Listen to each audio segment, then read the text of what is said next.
জুমার দিন দুপুর 1টার পরে ইয়া জাল জালালি ওয়াল ইকরাম পড়লে কি হয় জানলে আপনি অবাক হয়ে যাবেন। ইয়া জাল জালালি ওয়াল ইকরাম এটা সাধারণ কোনো বাক্য কিন্তু নয়, এটার একটা মারাত্মক ফজিলত রয়েছে।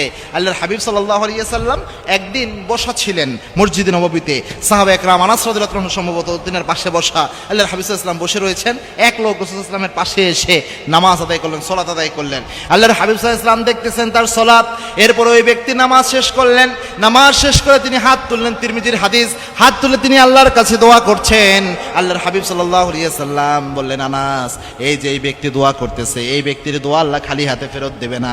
কেননা দোয়া করার সময় এই ব্যক্তি এমন একটা বাক্য পড়েছে যে বাক্য দিয়ে আল্লাহর কাছে দোয়া করলে আল্লাহ রাব্বুল আলামিন খালি হাতে ফেরত দেয় না, খালি হাতে আল্লাহ রাব্বুল আলামিন ফেরত দিবে না।